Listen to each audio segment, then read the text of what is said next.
Hello friends, आपका स्वागत है तले टाइम्स पर। चलिए शुरू करते हैं आज की कहानी rebirth of devil's dangerous wife episode 9। इतना सुनते ही आलोक जी बोले अंडरस्को, लेकिन मैं उस बारे में बात करना नहीं चाहता। अभी उन सब बातों को छोड़ दो। तो भी इतना सुनते ही शिव प्रसाद जी बोले अंडरस्को, लेकिन मैं बात करना चाहता हूँ, इस बारे में बात करना चाहता हूँ, क्योंकि मुझे अभी अच्छा नहीं लग रहा कि तू जो बाहर कर रहा है ना वो। आलोक जी बोले अंडरस्को, उसमें क्या गलत है? मैं सबसे अच्छी तरह से तो बात कर रहा हूँ, जैसे सब मेरी बिटिया ही हो वैसे ही बात कर रहा हूँ। इसमें कुछ गलत नहीं है और अब मैं बहस नहीं करने वाला। सब कुछ दो दफन है, उसे दफन ही रहने दे, वरना बहुत रिश्ते टूटेंगे और एक तूफान आएगा। वही शिव प्रसाद फिर भी बात को न समझते हुए ही वो बोल रहे थे और वो बहस करने में लगे हुए थे। वही बाहर हॉल में अलीना सिर झुकाए हुए ही बैठी थी। तभी चाहत उसके पास आकर बैठकर उसका हाथ अपने हाथों पर लेटे हुए बोली अंडरस्को, तुम्हें अकेला फील करने की जरूरत नहीं है। पहले मैं तुम्हें बुरा समझती थी, लेकिन अब मुझे माफ कर दो। तुम सच में बहुत अच्छी हो। वही एलिना अपना हाथ छुड़ाने हुए ही बोली अंडरस्को, मैं ठीक हूँ, तुम कैसी हो? चाहत बोली अंडरस्को, आज सुबह ही मिले थे, बस मैं भी ठीक ही हूँ। इतना बोलकर वो दोनों ही बातें करने लगती हैं, लेकिन अलीना की नज़रें बार बार झुक रही थी और वो चाहत से ठीक से नज़र भी नहीं मिल पा रही थी। उसे पता नहीं क्यों पछतावा सा हो रहा था कि वो चाहत से नज़रें मिलाकर कैसे बात करे।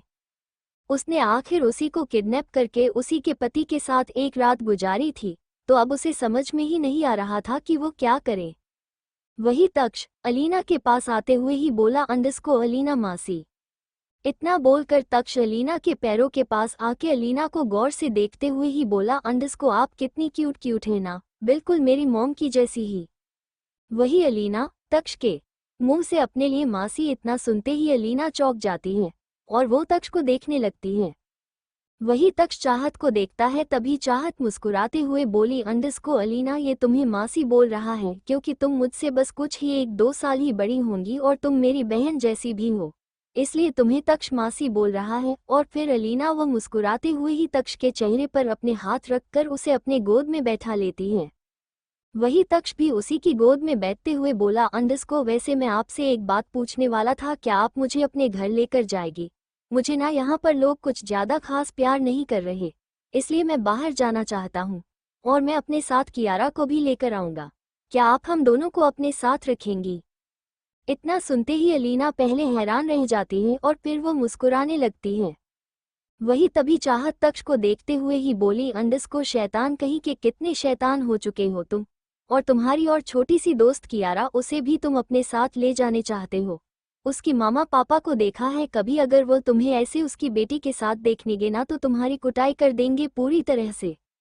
इतना सुनकर तक्ष बोला अंडरस्को, अरे अब मैं बड़ा हो चुका हूँ, अब मैं संभाल लूंगा सब कुछ। इतना बोलते हुए वह अपने बाजुओं को चढ़ाते हुए ही जैसे अपने हाथ और अपनी हाथों की मजबूती दिखा रहा हो। वही चाहत के मम्मी पापा और चाहत अलीना तक्ष वो सब लोग ऐसे ही मुस्कुराते हुए ही बातें करने लगते हैं। वही मृत्युंजय तो फोन में ही लगा हुआ था। वही काफी टाइम हो जाने के बाद भी जब शिव प्रसाद जी और आलोक जी बाहर नहीं निकलते तो अलीना खड़े होते हुए ही बोली अंडरस्को, मैं अपने दादू को बुलाकर लाती हूँ, काफी टाइम हो गया है अब। तभी चाहत बोलिए, अरे रुको ना तुम, मैं जाती हूँ। अलीना बोलिए, अरे नहीं नहीं, मैं अभी गई और अभी आई। इतना बोलकर वो आगे बढ़ जाती हैं और वो जिस कमरे की तरफ गए थे इस कमरे की तरफ चली जाती हैं। कुछ ही देर में अलीना शिव प्रसाद जी के कमरे के पास पहुंचती है और वह भी कमरा खोलने के लिए नोक करने ही वाली थी कि तभी उसके कानों में कुछ आवाज सुनाई देती है, जिसे सुनकर वह वहीं पर ही स्टैचू की तरह खड़े हो जाती हैं और कुछ बोलती भी नहीं।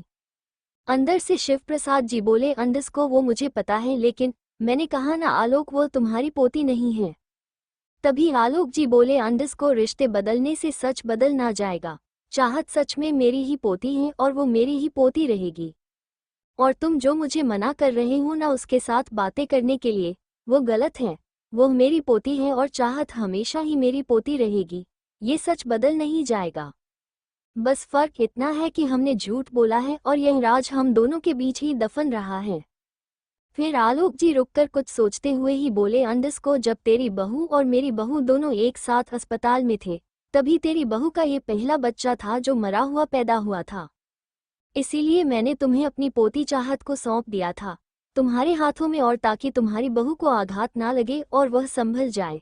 और उस मरे हुए बच्चे को अपनी बहू को दिया था और बोला था कि हमारे यहाँ बच्चा मरा हुआ ही पैदा हुआ है।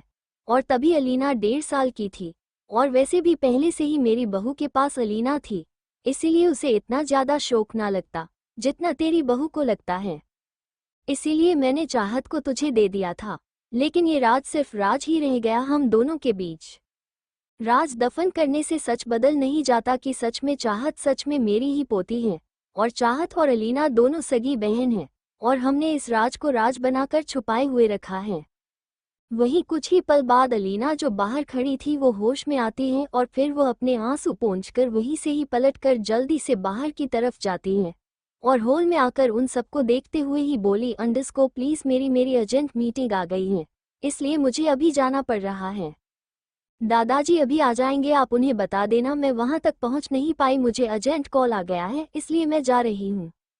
इतना बोलकर वो किसी का जवाब सुनने भी नहीं रुकती और वहां से जल्दी से आकर अपनी कार में बैठकर तेज रफ्तार से वो सड़क पर दौड़ आते हुए ही अपने घर की तरफ निकल जाती है। वही घर में बैठे सब लोग, चाहत, मृत्युंजय, चाहत के पापा, मामा और बाकी भी लोग हैरान थे, और वह अलीना को जाते हुए देख रही थे। वही अलीना तेज रफ्तार से कार चला रही थी और उसकी आंखों से आंसू बह रहे थे, और वो खुद को संभाल भी नहीं पा रही थी। और उसके दादाजी का ये झूठ जो उसे पता चला था, उसने तो उसे इतना बड़ा झटका दिया था कि उसे समझ नहीं आ रहा था कि वो क्या कर रही है। उस सच ने अलीना को झंझोड़ कर रख दिया था। वही अलीना कुछ ही देर में अपने घर पहुंचती है, और घर पहुंचकर वो भागते हुए ही अपने कमरे की तरफ चली जाती है। वही तभी माया उसे ऐसे देखती है तो वो बोली, अंडरस्को अलीना, अलीना क्या हुआ, तुम रो क्यों रही हो? लेकिन अलीना बिना जवाब दिए अपने कमरे में जाकर अंदर से कमरा बंद करके वो दरवाजे से टेक लगाकर बैठ जाती है, और उसकी आंखों से आंसू भी बह जाते हैं। अलीना अपने मुंह पर हाथ रख लेती है और सिसक सिसक कर रोने लगती है। फिर जब उससे ज्यादा सहन नहीं होता तो वो जोर जोर से फूट फूट कर रोने लगती है, और उसकी आवाज बाहर तक जा रही थी, और उसकी चीखें उस घर में गूंज रही थी। अलीना अपने मुंह पर हाथ रख लेती है और सिसक सिसक कर रोने लगती है। फिर जब उससे ज्यादा सहन नहीं होता तो वो जोर जोर से फूट फूट कर रोने लगती है, और उसकी आवाज बाहर तक जा रही थी, और उसकी चीखें उस घर में गूंज रही थी। अब आगे fire fire fire fire fire fire fire fire fire. वही अलीना की चीख जब माया सुनती है तो वह भागकर ऊपर ऊपर अलीना के कमरे की तरफ चली जाती है, और अलीना के कमरे के पास आकर उसके कमरे का दरवाजा खटखटाते हुए बोलिए, अंडरस्को क्या हुआ, तुम रो क्यों रही हो अलीना, दरवाजा खोलो।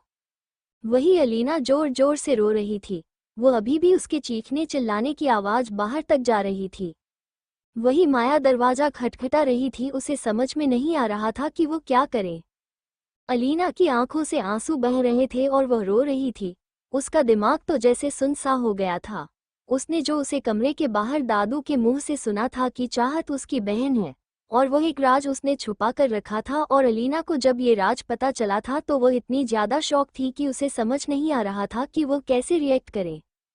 क्योंकि चाहत अगर उसकी बहन थी तो चाहत उससे छोटी ही थी, और उसने अभी तक वह उससे दूर थी। उसने अपनी बहन, छोटी बहन को प्यार क्या होता है वह महसूस ही नहीं किया, और ना ही कभी उसे पता चला कि उसकी एक बहन भी थी।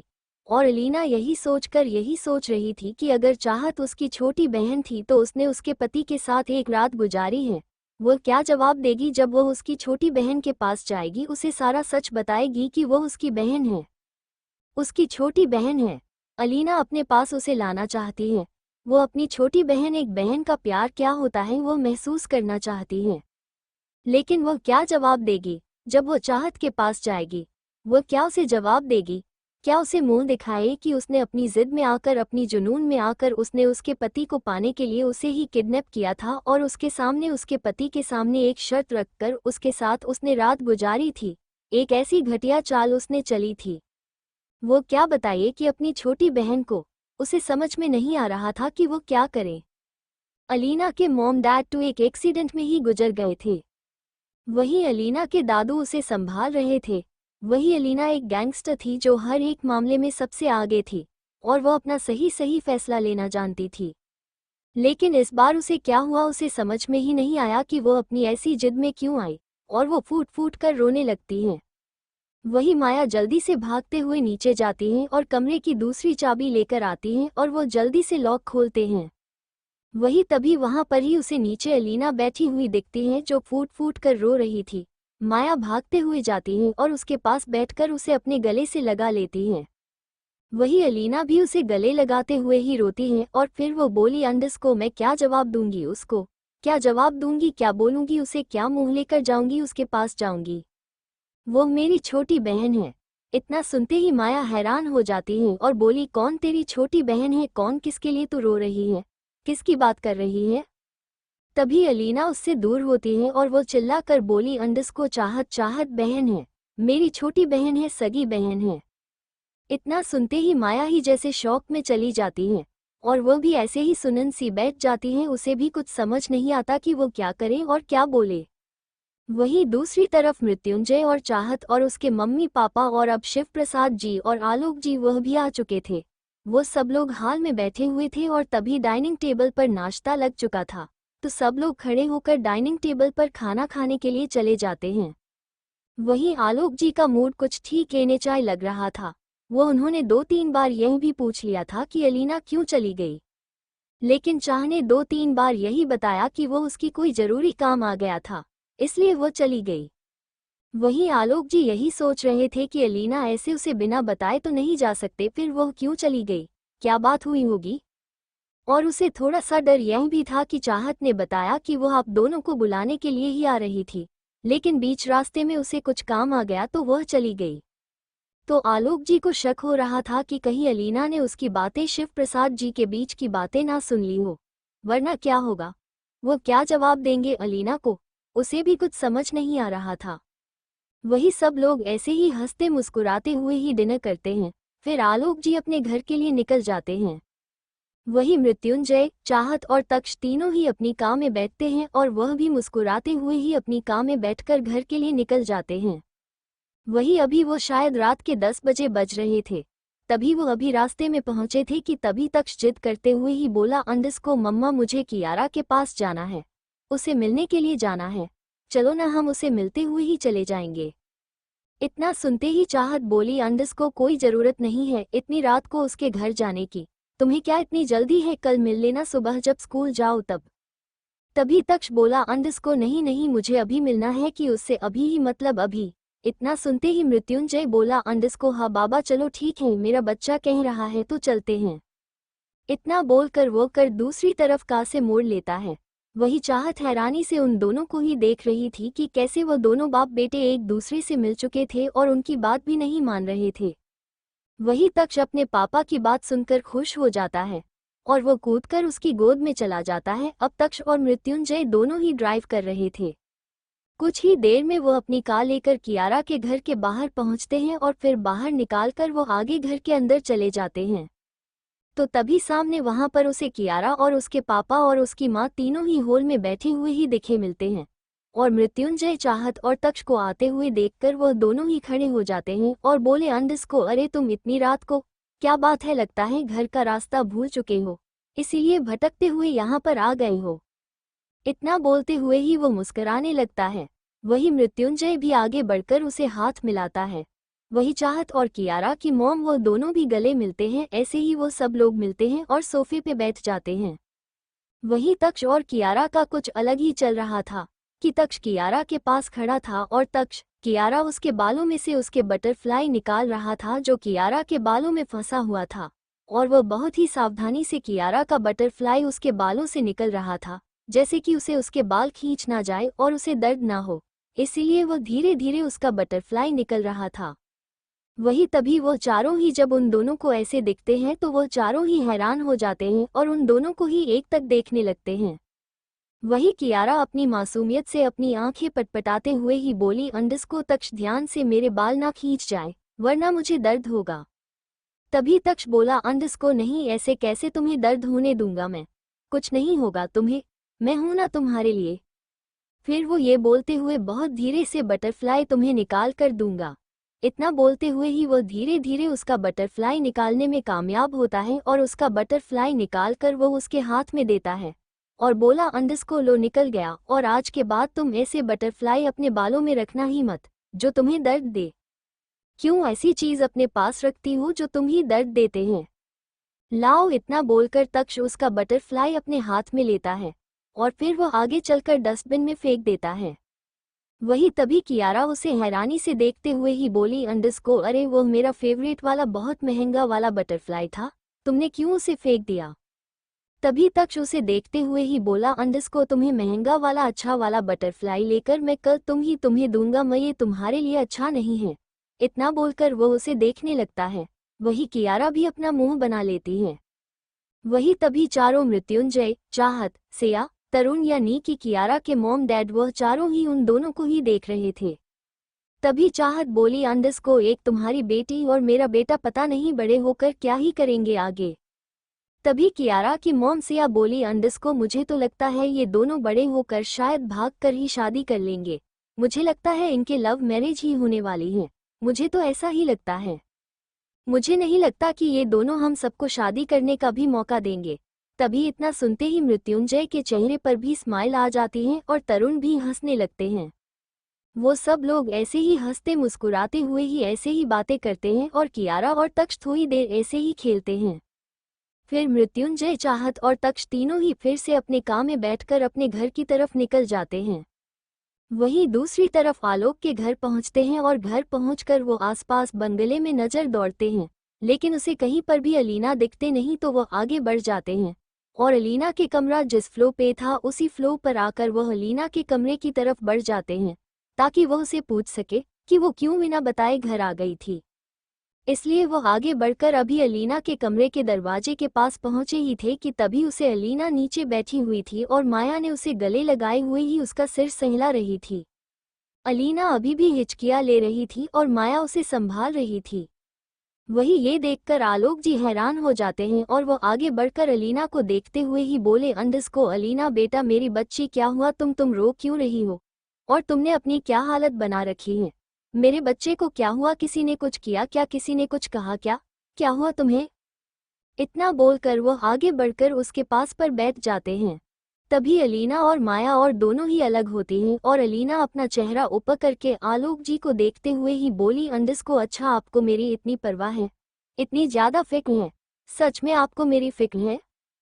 इतना सुनते ही आलोक जी बोले अंडरस्कोर हाँ बेटा मुझे तुम्हारी बिल्कुल परवाह है, फिक्र है, तुम मेरी पोती जो हो। तभी इतना सुनते ही अलीना के आंखों से और ज्यादा आंसू बह जाते हैं और वह रोते हुए बोली अंडरस्कोर फिर मैं आपकी पोती हूँ तो चाहत आपके लिए क्या है? क्या है आपके लिए चाहत? इतना सुनते ही आलोक जी शॉक हो जाते हैं और वह वैसे ही स्टैचू बनकर भूत बने वैसे ही बैठे हैं और एकटक अलीना को ही देखते ही रह जाते हैं। वही अलीना फिर से रोते हुए ही बोली अंडरस्कोर चाहत क्या आपकी पोती नहीं है? क्या आपको उन पर तरस नहीं आता? क्या हुआ वह भी आपकी बच्ची नहीं है मेरी तरह? फिर क्यों आपने उसे दूसरों को सौंप दिया था? क्या मिला आपको ऐसा करके? क्या आप खुश हैं अपनी ही पोती को अपने से दूर रखकर? एक माँ से एक बेटी को दूर रखकर, एक बहन से उसकी छोटी बहन को दूर रखकर क्या सुकून मिल गया आपको? आपको एक पल के लिए भी दया नहीं आया इस छोटी सी बच्ची को किसी और को सौंपते हुए? आपका दिल ने कैसे ऐसा लागत काम करवाया आपसे? कैसे आप बेदिल बन गए? एक माँ जिसने उसकी बेटी का चेहरा तक नहीं देखा था उससे उसकी बेटी को छीन लिया आपने। वही आलोक जी जब ये सब सुनते हैं तो उनसे और नहीं सुना जाता तो वो बोले अंडरस्कोर मेरी बात तो सुनो अलीना, बात सुनो मेरी। मैं क्या करता उस वक्त बताओ, क्या करता जब एक माँ जिनका पहला ही बच्चा इस दुनिया में आने वाला हो और वो बच्चा मरा हुआ पैदा हो तो फिर क्या बीतेगी उस माँ पर? क्या वो माँ ये सदमा बर्दाश्त कर पाएगी? क्या वो माँ जिंदा रह पाएगी? बताओ मुझे। इसलिए मैंने और शिव प्रसाद ने मिलकर चाहत को उसकी झोली में डाल दिया और तुम्हारी माँ को बोला कि बच्चा मरा हुआ पैदा हुआ है। तुम्हारी माँ भी बहुत रोई थी, लेकिन उस वक्त तुम्हें उनकी गोद में रख दिया था तो उसने खुद को संभाल लिया था और वो तुम्हें प्यार कर रही थी। लेकिन बेटा यकीन मानो हमने वो सब जानबूझकर नहीं किया था। भगवान ने एक खेल रचाया था जिसमें हम सबको मिलकर एक साथ खड़ा रहना था और हमने वही किया जो उस वक्त सही लगा। अब तुम मुझे जो भी सजा देना चाहो मुझे मंजूर है। वही इतना सुनते ही अलीना हैरान हो जाती है और वो अपने दादू के गले लगकर जोर जोर से रोने लगती है। अलीना रोते हुए ही बोली अंडस को, लेकिन मैंने तो अपनी जिद में आकर उसके बसाए हुए घर में आग लगाई है, उसको धोखा दिया है, मैंने गलत किया, मैंने चाहत के साथ। इतना बोलते हुए अलीना रो रही थी और वो आगे अभी कुछ बोलने को हुई तभी माया उसके कंधे पे हाथ कर रखकर उसे इशारे से मना कर देती है कि वो अब आगे कुछ ना बोले। वही दूसरी तरफ घर पे आन्या के एक प्लान तैयार रखा था चाहत के लिए और वो इस प्लान में कामयाब होने भी वाली थी। आन्या बोली अंडस को बहुत प्यार है ना तुम्हारे आने वाले बच्चे से सबको, तो फिर ठीक है तुम्हारा बच्चा ही आज खत्म कर देता है।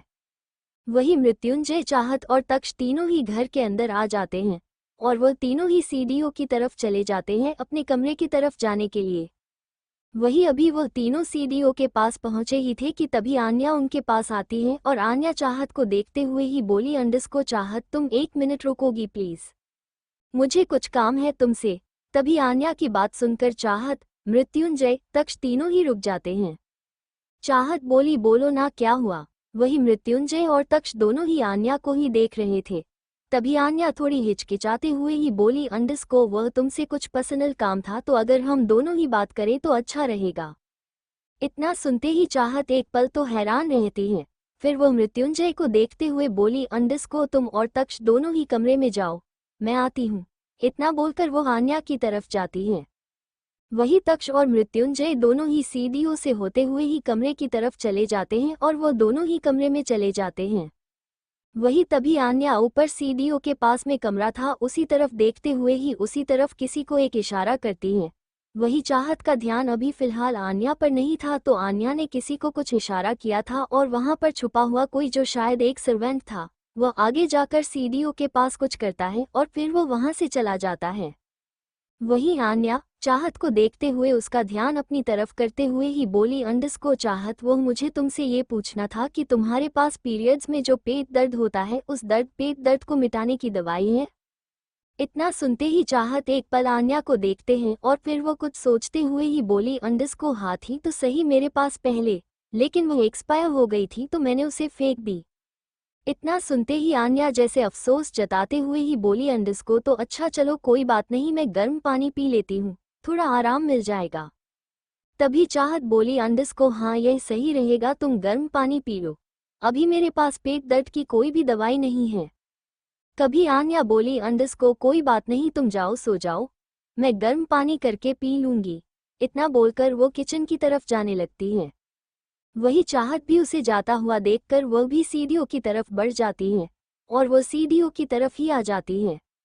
वही वो सीढ़ियों की तरफ आकर सीढ़ियां चढ़ रही थी और आगे बढ़ रही थी। वही अभी वो अपने कमरे की तरफ जाने के लिए अब सिर्फ उसे 3 सीढ़ियां ही चढ़ना बाकी थी और अभी उसने उन सीढ़ियों पर पैर रखा ही था कि तभी वहां पर नीचे तेल जैसी कोई प्रवाहित चीज नीचे गिरने की वजह से चाहत का पैर उसमें पड़ता है और उसे पता ही नहीं था, लेकिन उसमें वह पैर रखते ही उसी के साथ ही उसका पैर फिसलता है और इसी के साथ चाहत की एक चीख निकल जाती है और वो जोर से चिल्लाती है और वह गिरने लगती है क्योंकि उसका पैर फिसल गया था और वह गिरने लगती है। चाहत की चीख पूरे घर में गूंज रही थी।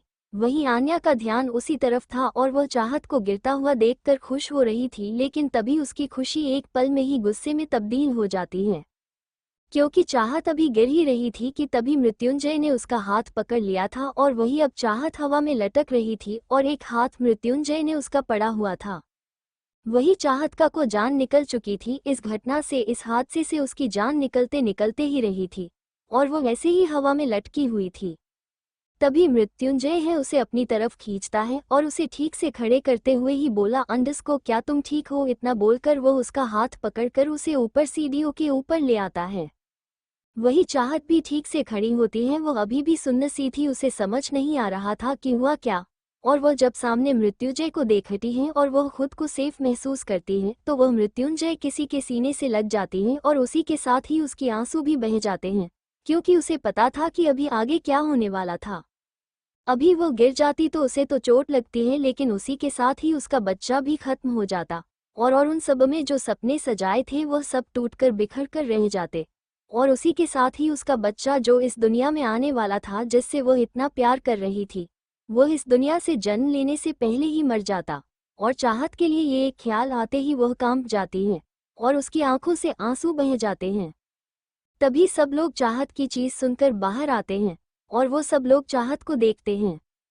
वही मृत्युंजय चाहत को अपने गले से लगाए हुए ही उसका सिर सहला रहा था। तभी शालिनी जी और रीना जी और बाकी सब लोग वहां पर आ जाते हैं और बोले, चाहत तुम ठीक तो हो ना, क्या हो गया? तभी चाहत मृत्युंजय से अलग होती है और वह अपने आंसू पहुंचकर उन सबको देखते हुए ही बोली, अंडस को वो मैं फिसल गई थी और मैं गिरने वाली थी, लेकिन वक्त रहते मृत्युंजय ने मुझे संभाल लिया। तभी इतना सुनते ही सब लोग हैरान हो जाते हैं, क्योंकि सबको ही पता था कि अगर चाहत गिरती तो क्या होता, उसका बच्चा शायद ही जिंदा रहता। सब लोग चाहत के पास जाते हैं और उसके सर पर हाथ रखते हुए बोले, अंडस को तुम ठीक हो ना बेटा, ऐसे नहीं करना चाहिए, तुम्हें खुद का ख्याल रखना चाहिए, ऐसे गिर जाती तो क्या हो जाता, तुम्हें पता है ना। शालिनी जी की बात सुनकर चाहत अपनी आंखों में नमी लिए उनके गले लग जाती है और बोली, अंडस को मुझे माफ कर दीजिए, पता नहीं ये कैसे हो गया, वहां पर कुछ गिरा हुआ है, लेकिन मैं ऐसे ही नहीं गिरने वाली थी, मैं संभाल कर ही चल रही थी। इतना सुनते ही मृत्युंजय वहां उसे सीढ़ी पर आता है जहां से चाहत गिरने वाली थी, और जब वहां पर देखता है तो वहां पर अभी कुछ भी नहीं था, क्योंकि जब सब लोग चाहत के पास जा रहे थे तभी आन्या भी उनके साथ ही उसके पास जा रही थी, और सीढ़ियों से होते हुए ही उसने अपने पास जो उसने एक चुन्नी रखी थी उससे ही वो सारा तेल पहुंच देती है और वहां पर कोई निशान तक नहीं छोड़ती, और आन्या उन सबके बीच जाकर खड़ी हो जाती है ताकि किसी को शक भी ना हो। मृत्युंजय बोला, अंडस को लेकिन यहाँ पर तो कुछ भी नहीं है, देखो पूरा साफ है। लेकिन चाहत बोली, अंडस को लेकिन मेरे पैरों में अभी भी ऑयल जैसा कुछ है। इतना बोलकर वो अपना पैर थोड़ा सा ऊंचा करती है तो उसके पैरों में हल्का सा तेल जैसा कुछ लगा था जो तेल लगा रहा था। ये देखकर मृत्युंजय चौंक जाता है और बोला, अंडस को अगर यहाँ पे कुछ नहीं है तो तुम्हारे पैरों में क्यों है? तभी चाहत बोली, पता नहीं, लेकिन वहां पर भी शायद कुछ था जो अभी नहीं है। तभी शालिनी उन सबको देखते हुए बोले, अंडस को चलो कोई बात नहीं, जो हो गया सो हो गया, सब कुछ जाने दो अब, और अब से ध्यान रखना बेटा, ऐसी गलतियां नहीं होनी चाहिए, आगे से तुम्हें खुद का ख्याल रखने की बहुत जरूरत है। अगर तुम कहो तो मैं तुम्हारे लिए एक सर्वेंट, स्पेशल सर्वेंट तुम्हारे लिए अरेंज करती हूँ। तभी चाहत बोली, अंडस को नहीं, मुझे माफ कर दीजिए, आगे से ऐसा कुछ भी नहीं होगा। वही बुआ जी आगे आते हो वही बोली, अंडस को क्या तुम फिनिश हो बेटा? इतना सुनते ही सब लोग हैरानी से और चौक पर बुआ जी को देखने लगते हैं। तभी बुआ जी बोली, अंडस को क्या हुआ, ये सब लोग मुझे घूर कर क्यों देख रहे हो? मैंने कुछ गलत तो नहीं बोल दिया, मैं सिर्फ चाहत को यही पूछ रही हूँ कि वो ठीक है ना। तभी इतना सुनते ही मृत्युंजय अपने सिर पर हाथ मारते हुए ही बोला, अंडस को बुआ जी उसे फाइन कहते हैं, फिनिश नहीं। बुआ जी बोलिए, हाँ वही वही पूछ रही थी। तभी चाहत बोली, मैं ठीक हूँ बुआ जी, और उसके चेहरे पे हल्की मुस्कान आ जाती है। चाहत वही इतने सब लोगों को अपनी इतनी परवाह करते हुए देखकर चाहत को अपने मन ही मन बहुत खुशी हो रही थी। भले ही उसके लिए ना सही, लेकिन उसके आने वाले बच्चों की वजह से ही वो सब लोग उसे प्यार तो कर रहे थे। लेकिन चाहत को अपने मन में उसे एक डर था कि अगर उसे कुछ हो जाता है या फिर वो गिर जाती और उसके बच्चे को कुछ हो जाता तो क्या होता। उसके जहन में ये डर बैठा हुआ जो उसे बहुत ज्यादा ही डरा रहा था, लेकिन फिर वो खुद को संभालती है। तभी शालिनी जी बोली, अंडस को चलिए अब सब लोग अपने अपने कमरे में जाए और सो जाए। फिर इतना सुनते ही सब लोग अपने अपने कमरे में चले जाते हैं सोने के लिए। वहीं आन्या गुस्से में ही किचन में आ जाती है और वो वहां पर ही चीज पटकते हुए ही बोली, अंडस को चाहत को कोई ना कोई आकर बचा ही लेता है, लेकिन चाहत मैं तुम्हें जितने नहीं दूंगी ना ही तुम्हें सबकी चाहती थी बनने दूंगी। अभी तो बुआ जी और आंटी जी दोनों ही तुम्हारे साथ हैं, लेकिन वह भी तुम्हारे साथ नहीं रहेगी जब तुम्हारा बच्चा ही इस दुनिया में नहीं रहेगा। तुम कुछ भी कर लो, मैं तुम्हारा इस बच्चे को इस दुनिया में नहीं आने दूंगी। तुम्हारा ये बच्चा मेरे लिए बहुत बड़ा दुश्मन है जो अभी आया भी नहीं, लेकिन मेरे लिए दुश्मन बन बैठा है। इतना बोलते हो यही वो कुछ सोचने लगती है, तभी उसकी नज़र फ्रूट की टोकरी में पड़े हुए पपाया पर उसकी नज़र पड़ती है और वो बोली, हाँ ये भी बहुत काम आ सकता है तुम्हारा बच्चा गिराने के लिए, लेकिन कुछ भी करके तुम्हारे बच्चे को भी खत्म करके ही रहूंगी, इस दुनिया में तुम्हारा बच्चा आना नहीं चाहिए। इतना बोलकर वो कुटिल स्माइल करते हुए लगती है। वहीं दूसरी तरफ अलीना और आलोक जी माया तीनों ही उसी कमरे में थे और अलीना आलोक जी के गले लगे हुए ही अभी भी रो रही थी। वो बोली, अंडस को लेकिन क्यों क्यों हमारे साथ ही ऐसा क्यों हुआ, क्यों हमें ही मेरी छोटी बहन को देना पड़ा किसी और, क्यों गलत हुआ हमारे साथ? तभी आलोक जी बोले, अंडरस्को गलत नहीं हुआ है, हमने बस किसी को किसी की जान बचाई है। अगर चाहत की मम्मी को हम चाहत को नहीं देते तो उसकी माँ को एक आघात लग सकता था कि उसका पहला बच्चा इस दुनिया में नहीं रहा और शायद उसकी जान भी जा सकती थी उस कंडीशन में। इसलिए हमने अच्छा काम किया है बेटा। इन सबको भूल जाओ और बस तुम इतना याद रख लो कि चाहत तुम्हारी बहन है, बस इससे ज्यादा और कुछ नहीं, और सब कुछ भूल जाओ तुम। तभी अलीना अंडस को बोली, लेकिन मैं अपनी बहन को अपने पास चाहती हूँ। मुझे भी एक बहन चाहिए जो मेरी ही बहन है, उसे मैं कैसे अपने से दूर रख सकती हूँ। तभी माया अलीना के पास बैठते हुए ही बोली, अंडस को अलीना संभालो खुद को, और एक बात तुम भी याद रख लो कि चाहत अगर तुम्हारे पास आई तो तुम्हें पता है कि तुम्हें क्या और किन किन सवालों के जवाब देने होंगे, उसे क्या किया है तुम्हें तो पता ही है। ये सब माया अलीना के कान में बोल रही थी। वही अलीना जब इतना सुनती है तो उसे भी अंदाजा हो जाता है कि चाहत अगर उसके पास आई तो उसे कुछ भी झूठ नहीं बोल सकती और ना ही वो उससे कुछ छुपा सकती है। उसे सबसे पहले तो सच ही बोलना होगा, और सच ये है कि अलीना को लगता है कि उसने मृत्युंजय के साथ एक रात बिताई है जो कि चाहत का पति है, और उसने चाहत के साथ यही गलत किया है और उसकी ही बड़ी बहन ने उसके साथ गलत किया है। ये पछतावा वो कैसे संभाल पाएगी? उसे खुद के अंदर एक पछतावा, एक अफसोस हो रहा था कि क्यों उसने एक जिद में आकर ऐसा गलत फैसला लिया। उसे अफसोस हो रहा था कि वो कभी मृत्युंजय से मिलती ही नहीं, तो अभी वो चाहत के पास जाकर उसे अपनी बहन कह सकती थी, उसे सब कुछ बता सकती थी। लेकिन उसे पता था कि अगर वो ऐसा कुछ नहीं कर सकती फिलहाल तो इसलिए वो अपने आप को संभालती है और आलोक जी और माया को देखते हुए ही बोली, अंडस को अब आप दोनों जाए, मुझे सोना है, मुझे नींद आ रही है, मैं थक चुकी हूँ। इतना सुनते ही माया बोली, लेकिन मैं तुम्हारे पास ही सोना चाहती हूँ। वही आलोक जी बोले, ठीक है तुम दोनों यहाँ पर सो जाओ, मैं चलता हूँ अब अपने कमरे में। इतना बोलकर वो वहाँ से चले जाते हैं। वही माया और अलीना दोनों ही सो जाती है। वही अलीना को नींद नहीं आने वाली थी, उसे एक सच पता चला था जो उसकी जिंदगी से जुड़ा हुआ था, लेकिन वो वैसे ही सोचते सोचते ही गहरी नींद में चली जाती है। वहीं दूसरी तरफ चाहत और मृत्युंजय दोनों ही अपने कमरे में आते हैं। वही मृत्युंजय चाहत को अपनी तरफ मोड़ते हुए ही उसे उसके चेहरे को गौर से देखता है और फिर उसके सिर पर किस करते हुए ही बोला, अंडस को मैं हर पल तुम्हारे साथ हूँ, चाहे कोई भी मुश्किल हो मैं तुम्हारे साथ खड़ा रहूंगा और किसी भी मुश्किल को पहले मुझसे गुजरना होगा तुम्हारे पास आने से पहले। वही चाहत उसके गले लग जाती है और बोली, अंडस को प्लीज हमारे बच्चे को कुछ भी होने मत देना, चाहे मुझसे गलती भी हो जाए तो मुझे संभाल लेना। इतना याद रखना कि हमारा बच्चा ही हमारी एक कड़ी है जिसने हम दोनों को जोड़ रखा है, हमारे प्यार को बांध रखा है। तक्ष और हमारा आने वाला बच्चा दोनों ही हमारी प्यारी की निशानी है, जिसे मैं बेइंतहा प्यार करती हूँ। फिर चाहत अपने पेट पर हाथ रखती है, वही मृत्युंजय भी उसके पेट पर हाथ रखता है। उन दोनों को ही एक अलग सा सुकून मिल रहा था। फिर कुछ देर बाद वो दोनों ही आकर बेड पर लेट जाते हैं और सो जाते हैं। अगली सुबह दूसरी तरफ अलीना अपना बैग पैक कर रही थी और वो तभी उसके कमरे में आलोक जी आते हैं, और जब वह अलीना को ऐसे बैग पैक करते हुए देखते हैं तो वो बोले, अंडस को क्या हुआ, कहीं जा रही हो तुम? तभी अलीना बोली, अंडस को हाँ, वो सिंघानिया इंडस्ट्रीज के साथ जो हमारा कोलैब हुआ है उसी के मामले में एक काम करना था, एक कंपनी के साथ, उसी को करने के लिए जा रही हूँ। तभी आलोक जी बोले, फिर तुम अकेली जा रही हो या फिर कोई और भी आ रहा है? तभी अलीना बोली, मुझे पता नहीं, लेकिन सिंघानिया इंडस्ट्रीज का कोई एम्प्लॉय आने वाला है और अब मैं चलती हूँ। इतना बोलकर वो ऑफिस जाने के लिए निकल जाती है।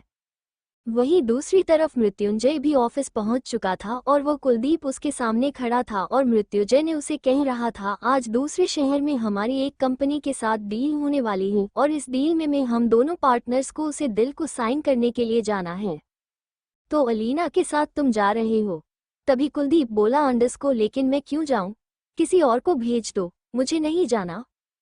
मृत्युंजय बोला, अंडस को, मैंने कहा ना कुलदीप, इस बार मेरी बात मान लो, आगे से तुम कहोगे वैसा ही होगा। वही कुलदीप अपनी हार मानते हुए ही बोला, ठीक है, और वो बाहर जाने लगता है। तभी कोई और लड़की भी उसकी ऑफिस की तरफ ही आ रही थी और कुलदीप भी बाहर निकलता है और वह लड़की उसकी ऑफिस के पास पहुंचकर अंदर आने वाली थी कि तभी वह उसे कुलदीप से टकरा जाती है और वो लड़की गिरती इससे पहले ही कुलदीप उसे अपनी बाहों में थाम लेता है और वो लड़की भी कुलदीप को पकड़ लेती है। वही वो दोनों ही एक दूसरे को देखने लगते हैं और वही कभी सामने से अलीना जो आ रही थी वह ये सब देखती है तो उसके कदम वहीं पर ही ठहर जाते हैं और वह उन दोनों को गहरी नज़रों से देखने लगती है।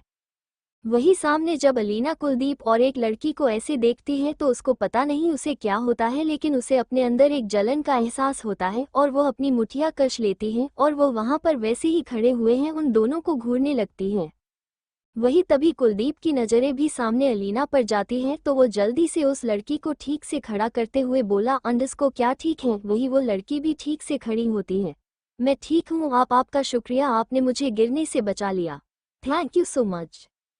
वही इतना सुनते ही कुलदीप हल्की सी स्माइल करता है और फिर वो लड़की वहां से चली जाती है। वही तभी अलीना चलकर कुलदीप के पास आती है और वह उसे देखते हुए ताने के लहजे में बोली, अंडस वाह क्या बात है मिस्टर कुलदीप, आपकी तो बड़ी जान पहचान है यहाँ की स्टाफ के साथ, खासकर लड़कियों के साथ। इतना सुनते ही कुलदीप हैरानी से अलीना को देखने लगता है और वो बोला, अंडस नहीं, वो लड़की गिरने वाली थी तो मैंने उसे संभाल लिया। वही अलीना उसके घूरते बोली, अंडस हाँ, आपके पास बाद यही एक काम होगा, बाकी सबको संभालना है ना। इतना बोलकर वो उसे एक नज़र देखकर वहां से चली जाती है। वही कुलदीप उसकी नज़रों को देखते हुए बोला, अंडस इसे क्या हुआ, ये अभी मुझे घूर कर क्यों चली गई। इतना बोलकर वह अपने सर को खुजलाने लगता है और वह भी अपने ऑफिस की तरफ चला जाता है। कुछ ही देर में अलीना और कुलदीप एक साथ ही एयरपोर्ट की तरफ निकल जाते हैं जहां से उसे फ्लाइट लेनी थी और वह दोनों वहां से प्लेन में बैठकर दूसरे शहर के लिए रवाना हो जाते हैं। वहीं दूसरी तरफ तक्ष के स्कूल में तक्ष, रुद्र और कियारा तीनों ही साथ ही स्कूल में आए हुए थे और रुद्र और तक्ष दोनों ही एक साथ ही क्लास अटेंड कर रही थे। वही कियारा की फ्री क्लास थी तो वो सबके साथ बाहर खेल रही थी।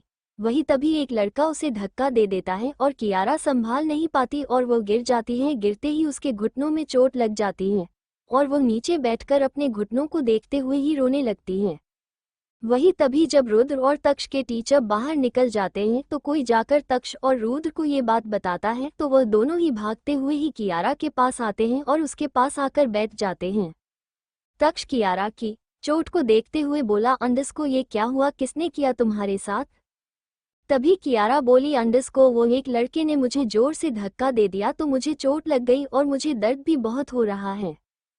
तभी इतना सुनते ही रुद्र बोला, अंडस क्यों, देखो घबराओ मत, कुछ नहीं हुआ, थोड़ी देर दर्द में दर्द फिर ठीक हो जाएगा, तुम्हारी चोट पर है पर मरहम लगा देता हूँ मैं। इतना बोलकर वो अपने हाथ में एक एक क्रीम की डब्बी खोलता है जो फर्स्ट एड बॉक्स से रुद्र लेके आया था। तभी तक्ष रुद्र के हाथ से वो क्रीम ले लेता है और वो कियारा की चोट पर लगाने लगता है। वही कियारा कसके तक्ष का हाथ पकड़ लेती है और बोली, अंडस मुझे नहीं लगानी क्रीम, मुझे बहुत दर्द हो रहा है। तभी तक्ष उसका हाथ पकड़कर उसे साइड करते हुए ही बोला, अंडस तुम मेरी स्ट्रांग वाली कियारा होना तो फिर इतने से कोई डरता है क्या, देखो अभी क्रीम लग जाएगी तो फिर धीरे धीरे ठीक हो जाएगा, अब शांत हो जाओ और देखो मेरी आंखों में। वही कियारा उसको देखने लगती है। तभी तक्ष उसे देखते हुए ही धीरे धीरे उसकी चोट पर मरहम लगा देता है। वही कुछ ही देर में कियारा की हल्की चीख निकल जाती है क्योंकि उसे जलन हो रही थी। तभी तक्ष कियारा देखकर बोला, तुम्हें धक्का किसने दिया था। तभी कियारा अपने पैर को देखते हैं और फिर तक्ष को देखते हुए ही बोली, अंडस जिसने भी दिया वह जाने दो ना। तभी रुद्र बोला, अंडस बताओ कियारा किसने दिया था। तभी कियारा उन दोनों को देखते हुए ही बोली, अंडस अगर तुम उसे मारोगे नहीं तो मैं बताती हूँ। तक्ष बोला, अंडस PHLE बताओ किसने किया ये सब। तभी कियारा सामने एक लड़के की तरफ इशारा करती है। वही इतना सुनते ही रुद्र खड़ा होता है और वो उस लड़के की तरफ आगे बढ़ जाता है और उसे लड़के के पास जाकर उसके कंधे पर हाथ रखकर उसे अपनी तरफ मोड़ते हुए ही उसके मुंह के ऊपर मुक्के मारने लगता है। वही वो लड़का भी संभल नहीं पाता और नीचे गिर जाता है। वही रुद्र उसकी पिटाई करने लगता है। वही कियारा ये देखकर हैरानी से तक्ष को देखते हैं और बोली, तक्ष उसे रोको, वो मार रहा है उसे। तभी तक्ष बोला, यह सही है, इसमें कुछ भी गलत नहीं है, ये उस लड़के की सजा है कि उसकी हिम्मत कैसे हुई मेरी कियारा को छूने की भी अंडस को। इतना बोलकर वो जैसे उन दोनों की लड़ाई को एंजॉय कर रहा था। तक्ष के चेहरे पे एक डेविल स्माइल थी और वो अभी लिटिल डेविल लग रहा था। दूसरी तरफ घर पे चाहत के रूम में एक सर्वेंट फ्रूट काटकर उसे देने के लिए जा रहा था और आन्या ये सब देख रही थी और उसके चेहरे पर एक कुटिल स्माइल थी, क्योंकि उसने अन फ्रूट के अंदर पपाया भी डाल दिया था और किसी को पता भी नहीं चल रहा था कि इसमें पपाया भी है, उस तरह से उसमें रखा था। वही वो सर्वेंट चाहत के कमरे में आता है और फिर वो उसे फ्रूट की थाली देखकर वहां से फिर से चला आता है। वही आन्या एक पिलर के पीछे छुपकर देख रही थी और वो धीरे धीरे अपना सर बाहर करके चाहत को देख रही थी। वही चाहत फ्रूट को देखते हुए ही वो थाली अपने हाथ में लेकर उसे खाने के लिए आगे बढ़ती है, लेकिन तभी उसके रूम में जल्दी से शालिनी जी और पूरी थाली चाहत के हाथ से ले लेती हैं। वो बोली, अंडस को तुम फ्रूट खा रही हो, यह अच्छी बात है, लेकिन तुमने कितना खाया? तभी इतना सुनते ही चाहत हैरानी से उसे देखते हैं और बोली, अंडस को बस अभी खाने ही वाली थी, अभी खाया नहीं। तभी शालिनी जी एक राहत की सांस लेती हैं और बोली, अंडस को फिर ठीक है, तुम इसे खाना मत, क्योंकि अभी तुम्हारे लिए ये एक जहर है, लेकिन तुम ये पता नहीं है कि तुम्हें कौन से फ्रूट खाने चाहिए, तो तुम कभी पपाया मत खाना, क्योंकि पापिया तुम्हारे लिए जहर साबित भी हो सकता है और बाकी फ्रूट्स तुम खा सकती हो, लेकिन पपाया तुम नहीं खा सकती। और अब के बाद मैं तुम्हें जब फ्रूट काट दूंगी तब तुम खाना, क्योंकि अगर तुमने गलती से भी पपाया खा लिया तो हमारी खुशियां जो आने वाला है इस दुनिया में, वो बच्चा इस दुनिया में कभी नहीं आ पाएगा। इतना सुनते ही चाहत हैरानी से खड़ी हो जाती है और उसकी आंखों में हल्की सी नमी आ जाती है। अगर उसने पपाया खा लिया होता तो सच में क्या होता उसके साथ? क्या सच में उसका बच्चा उसका साथ छोड़ देता? फिर वो क्या कहती, सबसे क्या होता आगे? ये सोचकर ही उसके रोंगटे खड़े हो रहे थे और चाहत अपने आप को संभाल कर शालिनी जी को देखते हुए बोली, अंडस को मुझे माफ कीजिए, आगे से ऐसा कभी नहीं होगा। कभी शालिनी जी बोली, अंडस को कोई बात नहीं, तुम्हें ही पता नहीं था इसलिए, लेकिन आगे से कभी ऐसा कभी नहीं होना चाहिए। चाहत मुस्कुराते हुए बोले, अंडस को आगे से कभी ऐसा नहीं होगा, मैं आपको शिकायत का मौका नहीं दूंगी। वही आन्या ने ये सब कुछ देख लिया था और उसी का प्लान फिर से फ्लॉप हो गया था, तो वो गुस्से से ही वहां से चली जाती है। वही कुछ वक्त बिता ही था कि तभी नीचे हॉल की तरफ चाहत आ जाती है और घर में किसी को ना देखकर बोली, अंडस को सब कहाँ गए? मैं शालिजी चाहत को देखते हुए बोली, अंडस को चाहत बेटा, बाकी के घर वाले यहाँ से हमारा कुलदेवी का जो मंदिर है वहाँ से गए हुए हैं, वहाँ पर बड़ी पूजा है, तो इसलिए सिर्फ मैं, मृत्युंजय और तुम, हम तीनों ही घर पर रहने वाले हैं, क्योंकि मृत्युंजय को इम्पोर्टेंट मीटिंग है और तुम्हारी तबीयत ठीक नहीं है और मुझे भी हल्का सा बुखार हुआ है, बुखार जैसा फील हो रहा है, इसलिए हम तीनों ही घर पर रुके हुए हैं। बाकी के घर वाले मंदिर गए हैं। चाहत बोली, अंडस को ठीक है, कोई बात नहीं, आप खाना क्या खाएगी ये बताए। तभी शालिनी जी बोली, अंडस को अभी मुझे कुछ ना खाना, मैं अपने हाथों से हलवा बनकर खा लूंगी, और अब तुम अगर रेस्ट करना चाहो तो कर लो। तभी चाहत ये सुनकर बोली, अंडस को पहले मैं आपके लिए आपका हलवा बना देती हूँ ना। शालिनी जी बोली, अंडस को नहीं, मैं बना लूंगी। चाहत बोली, नहीं मैं बनाती हूँ ना। इतना बोलकर वो वहां से किचन की तरफ चली जाती हैं। वही साल में भी मुस्कुराते हुए अपने कमरे में चली जाती हैं। वही उसे घर में अब सिर्फ शालिनी जी, चाहत और एक सर्वेंट ही मौजूद थी, बाकी कोई भी वहां पर नहीं था। वही तभी चाहत कुछ ही वक्त में हलवा बना लेती है। हलवा बन जाने के बाद वो उसे अच्छे से ढककर वहां से बाहर निकल जाती हैं और अपने कमरे में आकर फ्रेश होने चली जाती हैं। तभी वो एक सर्वेंट किचन में चुपके छुपाते हुए ही किचन में आती हैं और वो किसी को फोन करते हुए बोली, अंडस को मैडम, क्या मैं इस खाने में जो आपने बोला है वो डाल दूं? इतना सुनते ही सामने से एक आवाज आई जो कि आन्या की थी। वो बोली, अंडस को डाल दो और अपना काम अच्छे से करके वहां से निकल जाओ। वही वो सर्वेंट उस हलवे में कुछ डालते हुए फिर उसे अच्छे से रखकर वहां से चली जाती हैं। वही कुछ ही वक्त बाद चाहत किचन में आकर एक कटोरे में हलवा लेती हैं और फिर वो शालिनी जी को रूम में लेकर जाती हैं और शालिनी जी को देखते हुए बोली, अंडस को ये लीजिए आपका हलवा। वही शालिनी जी भी मुस्कुराते हुए लेती हैं और फिर वो हलवा खाने लगती हैं। ऐसे ही कुछ वक्त बीत जाता है। वही चाहत बाहर हॉल के सोफे पे बैठी बुक पढ़ रही थी। तभी उसे शालिनी जी की आवाज आई है जो कि जोर से चिल्लाने की आवाज थी। आ वही शालिनी जी की इतनी ऊंची आवाज सुनकर चाहत चौंक जाती है और वो जल्दी से सोफे से खड़ी होते हुए ही शालिनी जी के कमरे की तरफ देखती है और फिर वह भागते हुए ही शालिनी जी के कमरे की तरफ जाती है और वो कमरे के दरवाजे में पास अभी पहुंची थी कि तभी उसके कदम वहीं पर ही ठहर जाते हैं, क्योंकि उसके सामने शालिनी जी खून की उल्टियां कर रही थी और पूरे फर्श पर खून की उल्टी थी। खून ही खून था, शालिनी जी के मुंह से खून ही खून बाहर निकल रहा था। ये देखकर चाहत को हल्के से चक्कर जैसा महसूस होता है, लेकिन फिर भी वो आगे बढ़कर जाते हुए ही बोली, अंडस को क्या हुआ आंटी, आपको यह उल्टियाँ क्यों हो रही है? क्या हुआ, ठीक तो है आप? क्या हुआ आंटी बताइए।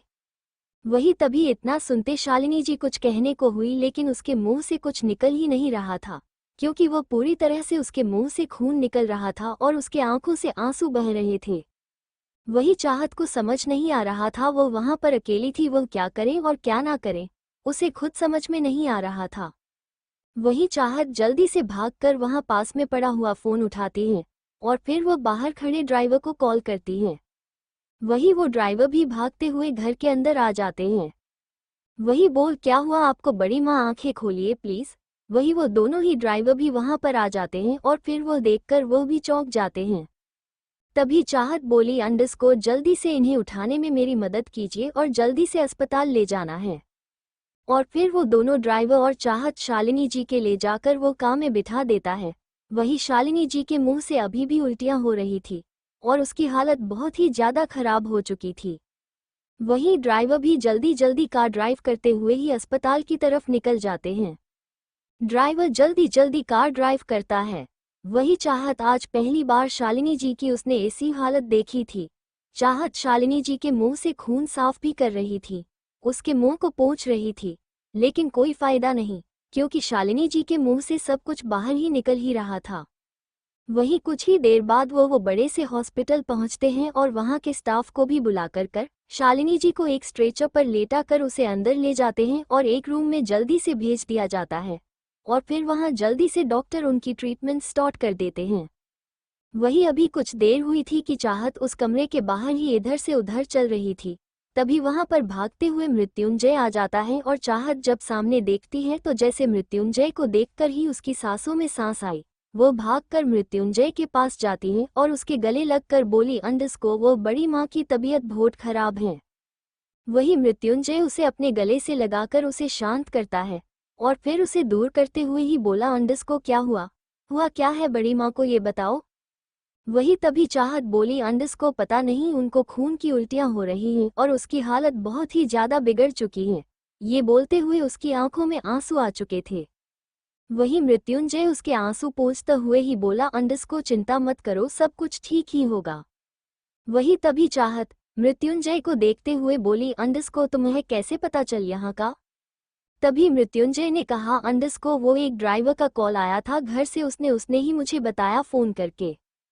वही कभी चाहत, अंडस को ठीक है, लेकिन बड़ी बड़ी माँ को कुछ हो गया तो हम क्या करेंगे? तभी मृत्युंजय बोला, रिलैक्स, कुछ नहीं होगा। फिर वो उसके सर सहलाने लगता है। फिर वो भी उस कमरे के बाहर जाकर आसपास देखने लगता है। वही चाहत भी वहां पर रखे बेंच पर बैठ जाती है। अभी कुछ वक्त बिता ही था कि बाकी के घर के सभी लोग आ जाते हैं, क्योंकि जो सब लोग मंदिर गए हुए थे उन सब लोगों को फोन करके बता दिया गया था कि शालिनी जी की तबीयत बहुत ही ज्यादा खराब है और उसे अस्पताल ले जाया गया है। तो वह सब लोग भी वहां से जल्दी कार में बैठकर वहां से निकल जाते हैं। वैसे भी वो लोग आधे रास्ते में तो पहुंच गए थे, पूजा खत्म भी हो गई थी और वो सब लोग डायरेक्ट हॉस्पिटल ही आ गए थे। वही तभी रीना जी और बुआ जी, आन्या, आदि, लकी सब लोग वहां पर आ जाते हैं और लकी ने कहा, अंडस को क्या हुआ, सब कुछ ठीक है ना? मृत्युंजय बोला, अंडस को सब कुछ ठीक है, आप चिंता ना करें और शांत रहिए। वही तभी कुछ देर बाद डॉक्टर बाहर निकलते हैं और वो बाहर आके बोले, अंडस को आप कौन लगते हैं पेशेंट के?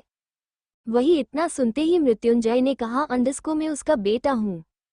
तभी डॉक्टर बोले, अंडस को आप सबकी किस्मत अच्छी है कि इनको जो जहर दिया गया था वो उनकी उल्टियाँ के जरिए ही बाहर निकल गया और जो नहीं निकला था वो हम सब ने उनके अंदर मशीन उतार कर निकाल दिया गया है।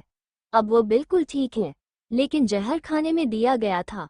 ये तो अच्छा हुआ कि आप वक्त पर इसे लेकर यहाँ पर आ गए, वरना इनकी की मौत भी हो सकती थी, उनके साथ कुछ भी हो सकता था।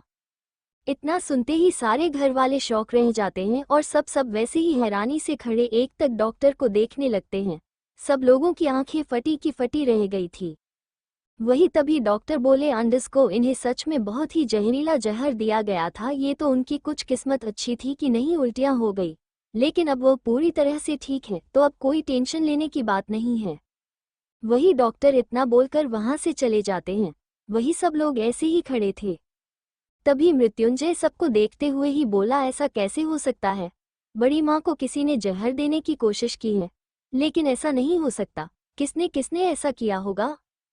तभी आन्या आगे आते हुए बोली, अंडस किसने किया है इसका क्या मतलब होगा? जिसने किया होगा वो घर पर ही होगा ना, उसने ही ये किया होगा। तभी इतना सुनते ही सब लोगों का ध्यान चाहत के ऊपर चला जाता है और चाहत अपने ऊपर सबकी नज़र देखकर वो हैरानी से सबको देखने लगती है। तभी आन्या आगे आते हुए ही बोली, अंडस चाहत तुम थी ना घर पर, तुमने कुछ किया है क्या? तभी चाहत बोली, अंडस मैंने क्या किया है? मैंने कुछ ना किया, ये तुम क्या बेहुदा खटिया इल्जाम मुझ पर लगा रही हो? मैंने कुछ भी नहीं किया। मैं ऐसा क्यों करूंगी बड़ी माँ के साथ? इनफैक्ट मैं उनसे बहुत ज़्यादा प्यार करती हूँ। तुम ऐसे कैसे मेरे पर इल्जाम लगा सकती हो? वही तभी मृत्युंजय बोला, अंडस आन्या अपनी हद में रहो, मुझे अपनी वाइफी पे यकीन है पूरा। तभी आन्या बोली, अंडस हद में ही हूँ मैं तो बस ऐसे ही मैं पूछ रही थी कि उसने कुछ खिलाया है क्या बड़ी माँ को, क्योंकि यही घर पर ही थी और इसलिए मैं पूछ रही हूँ। चाहत, क्या तुमने बड़ी माँ को कुछ खिलाया है? कुछ बनाकर दिया था कुछ खिलाने के लिए? इतना सुनते ही चाहत हैरानी से आन्या को देखने लगती हैं और तभी उसे याद आता है कि हाँ, उसने हलवा बनाकर बड़ी माँ को दिया था। अब चाहत को समझ नहीं आ रहा था कि वह क्या बोले, लेकिन फिर भी वो बोली, अंडस हाँ। तभी सब लोग चौंक कर चाहत को देखने लगते हैं। वही आन्या अपने मन में एक डेविल स्माइल करते हुए ही बोली, अंडस अब फंसोगी तुम चाहत। तभी चाहत बोली, अंडस हाँ, मैंने हलवा बनाकर बड़ी माँ को दिया था। तभी आन्या बोली, अंडस देखो, ये हुई ना बात, और यह जहर खाने में ही मिला कर दिया गया है, अभी डॉक्टर ही बोल कर गए हैं। इतना सुनते ही सब लोगों की नज़र है अब नफरत से और गुस्से से चाहत को घूर रही थी। वही चाहत की आंखों में आंसू आ जाते हैं और वो बोली, अंडस ऐसा नहीं है, मैं क्यों करूंगी ऐसा? आन्या, तुम ऐसा इल्जाम मुझ पर नहीं लगा सकती। तभी रीना जी आगे आते हुए बोली, अंडस हाँ चाहत, तुम ही यह सब कुछ कर सकती हो क्योंकि तुम्हारे अलावा घर पर कोई नहीं था, और वैसे भी तुमने ही दीदी को खाना बनाकर दिया है, भी तुमने उसे मारने की कोशिश की है, वो कातिल तुम ही हो। इतना सुनते ही चाहत अपने आंखों में आंसू लिए हुए ही बोली, अंडस मैंने ऐसा नहीं किया, कोई क्यों मेरी बात समझ नहीं रहा। तभी बुआ जी भी आगे आ जाती हैं और वो बोली, अंडस अगर तुमने ऐसा नहीं किया तो फिर किसने किया है? किसने खाने में जहर दिया है? क्योंकि तुम्हारे सिवा वहां पर कोई नहीं था। वही चाहत रोते हुए बोली, अंडस सब मेरा यकीन करो, मैंने ऐसा कुछ भी नहीं किया। तभी मृत्युंजय चाहत को कंधों से पकड़कर उसे अपनी तरफ मोड़ता है और फिर उसकी आंखों से आंसू पोंछता है और फिर सबको देखते हुए ही बोला, अंडस मेरी वाइफी ने कुछ भी नहीं किया और मुझे पूरा यकीन है कि मेरी वाइफी ये सब कुछ कर ही नहीं सकती। तभी रीना जी बोली, अंडस ये जो तुमने प्यार की पट्टी अपने आंखों पर बांध ली है ना, उसे उतार दो मृत्युंजय, क्योंकि यह लड़की तुम्हें एक दिन डुबोकर ही रहेगी। वही चाहत की आंखों से आंसू बह रहे थे और वो सबको हैरानी से देख रही थी, क्योंकि आन्या, रीना जी, बुआ जी, वो सब लोग उस पर ऐसा घटिया इल्जाम लगाकर उसे ही उन्हें गुनहगार साबित करने पर तुले हुए थे। तभी वहां पर डॉक्टर आते हुए ही बोले, अंडस प्लीज साइलेंट प्लीज, यहाँ पर शांति रखिए, आपका जो भी मसला है आप घर जाकर हल कीजिए, यहाँ पर पेशेंट को शांति की जरूरत होती है, तो आप सब लोग शांत रहिए। इतना बोलकर वो वहां से चले जाते हैं। वही मृत्युंजय सबको देखते हुए ही बोला, अंडस प्लीज यहाँ पर शांति रखिए, जो कुछ भी होगा वह बाद में देखा जाएगा। वही सब लोग वहां पर बेंच पर ही बैठ जाते हैं और वही करीब 1 घंटा भी बीत जाता है। तभी शालिनी जी को होश आता है। वैसे तो उसे कब का होश आ गया था, लेकिन उसे ब्लड चढ़ रहा था, इसलिए उसे सुलाए रखा था और वो ठीक भी थी।